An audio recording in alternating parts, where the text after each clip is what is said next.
Road അപകടങ്ങളിൽ ഇരുചക്ര വാഹന യാത്രികരുടെ ജീവൻ രക്ഷിക്കുന്നതിൽ ഹെൽമറ്റുകൾ വഹിക്കുന്ന പങ്ക് വളരെ വലുതാണ്. ഏതെങ്കിലും ഒരു ഹെൽമറ്റ് ധരിച്ചതുകൊണ്ട് മാത്രമായില്ല, അവ കൃത്യമായ സുരക്ഷാ മാനദണ്ഡങ്ങൾ പാലിക്കുന്നവയാണെന്ന് ഉറപ്പാക്കുകയും വേണം. ഹെൽമറ്റ് വാങ്ങുമ്പോൾ ആദ്യമായി ശ്രദ്ധിക്കേണ്ടത് സർട്ടിഫിക്കേഷനാണ്. ISI മുദ്രയുള്ള ഹെൽമറ്റുകൾ ഇന്ത്യയിൽ നിർബന്ധമാണ്. ഇതിനു പുറമെ ECE, DOT അല്ലെങ്കിൽ SNEL തുടങ്ങിയ അന്താരാഷ്ട്ര സർട്ടിഫിക്കേഷനുകൾ ഉള്ള ഹെൽമറ്റുകൾ കൂടുതൽ സുരക്ഷ വാഗ്ദാനം ചെയ്യുന്നു. വ്യാജ മുദ്രകൾ പതിപ്പിച്ച ഹെൽമറ്റുകൾ വിപണിയിൽ വ്യാപകമായതിനാൽ അംഗീകൃത ഡീലർമാരിൽ നിന്നോ ഒഫീഷ്യൽ സ്റ്റോറുകളിൽ നിന്നോ മാത്രം വാങ്ങാൻ ശ്രദ്ധിക്കുക.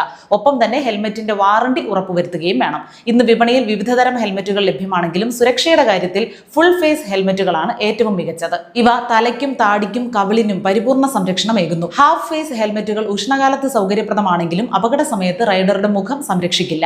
ഒരു ഹെൽമറ്റിൽ തന്നെ ഫുൾ ഫേസ്, ഹാഫ് ഫേസ് എന്നിവയുടെ സൗകര്യം വേണമെന്ന് ആഗ്രഹിക്കുന്നവർക്ക് മോഡ്യുലാർ അല്ലെങ്കിൽ ഫ്ലിപ്പ് ഹെൽമറ്റുകൾ തിരഞ്ഞെടുക്കാം.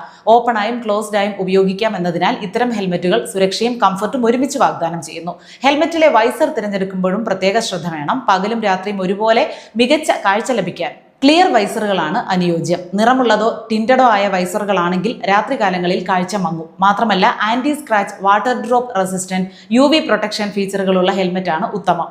ഉൾഭാഗത്ത് സൺവൈസർ ഉള്ള മോഡലുകൾ വെയിലത്ത് യാത്ര ചെയ്യുന്നവർക്ക് കൂടുതൽ ഉപകരിക്കും. ഹെൽമെറ്റ് വാങ്ങുമ്പോൾ ധരിച്ചു നോക്കി ഫിറ്റിംഗ് ശരിയാണെന്നും ഉറപ്പുവരുത്തണം. തലയുടെ അളവിന് പാകത്തിലുള്ള ഹെൽമെറ്റ് തന്നെ നോക്കി വാങ്ങുക. വളരെ ഇറുകിയതോ വല്ലാതെ അയഞ്ഞതോ ആയ ഹെൽമെറ്റുകൾ അപകട സമയത്ത് ഉപകാരപ്പെടില്ലെന്ന് മാത്രമല്ല പണി തരികയും ചെയ്യും.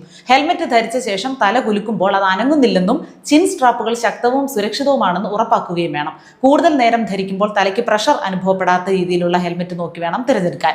സാധാരണഗതിയിൽ ഒരു ഹെൽമെറ്റ് 3 മുതൽ 5 വർഷം വരെ ഉപയോഗിച്ച ശേഷം മാറ്റുന്നതാണ് ഏറ്റവും നല്ലത്. പുറമേ കേടുപാടുകളൊന്നുമില്ലാതെ ഇപ്പോഴും നല്ല കണ്ടീഷനിലാണ് ഇരിക്കുന്നതെന്ന് തോന്നുമെങ്കിലും ഹെൽമെറ്റിനുള്ളിലെ സുരക്ഷാപാളിയായ ലൈനിങ്ങിന് കാലക്രമേണ കേടുപാടുകൾ സംഭവിക്കുകയും അതിന്റെ സംരക്ഷണ ശേഷി കുറയുകയും ചെയ്യാം. ഉള്ളിലുള്ള കേടുപാടുകൾ പുറത്തേക്ക് ദൃശ്യമാകണമെന്നില്ല. അതുമാത്രമല്ല ഹെൽമെറ്റ് ഇടയ്ക്കിടെ കയ്യിൽ നിന്നോ ബൈക്കിൽ നിന്നോ ഒക്കെ താഴെ വീണിട്ടുണ്ടെങ്കിൽ അതും പിന്നീട് ഉപയോഗിക്കുന്നതിനെ ഒട്ടും പ്രോത്സാഹിപ്പിക്കില്ല. ചെറുതാണെങ്കിലും ആ വീഴ്ചകൾ ഹെൽമെറ്റിന്റെ സംരക്ഷണ കവചത്തെ ദുർബലപ്പെടുത്തുമെന്നതിനാലാണ് അങ്ങനെ പറയുന്നത്.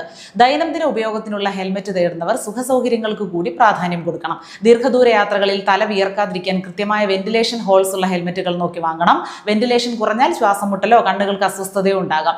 നീക്കം ചെയ്യാവുന്ന ഇന്നർ പാഡിങ്ങുകളുള്ള ഹെൽമെറ്റ് ആണെങ്കിൽ അവ ഇടയ്ക്ക് വൃത്തിയാക്കുന്നത് ദുർഗന്ധം ഒഴിവാക്കാൻ സഹായിക്കും. ആന്റി ഫോഗ് വൈസറുകൾ ശൈത്യകാലത്ത് ദൃശ്യപരത ഉറപ്പാക്കാൻ നല്ലതാണ്. വില കുറഞ്ഞതും റോഡരികിൽ വിൽക്കുന്നതുമായ ചട്ടി ഹെൽമെറ്റുകൾ പരമാവധി ഒഴിവാക്കുക. ഇന്ത്യയിൽ സാധാരണയായി ഗുണനിലവാരമുള്ള ഒരു ഹെൽമെറ്റ് വാങ്ങാൻ 2500 രൂപ മുതൽ 6000 രൂപ വരെ ചിലവാകും. പ്രീമിയം ബ്രാൻഡ് ഉൽപ്പന്നങ്ങളുടെ വില 10000 രൂപയ്ക്ക് മുകളിൽ വരെ പോകും. ബജറ്റ് വളരെ പ്രധാനമാണെങ്കിലും സേഫ്റ്റിയുടെ കാര്യത്തിൽ നാം ഒരിക്കലും വിട്ടുവീഴ്ച ചെയ്യരുത്. നിലവാരമുള്ള ഹെൽമെറ്റിന് വേണ്ടി പണം മുടക്കുന്നത് സ്വന്തം ജീവൻ ഇൻഷുർ ചെയ്യും പോലെയാണെന്ന് വേണമെങ്കിൽ പറയാം.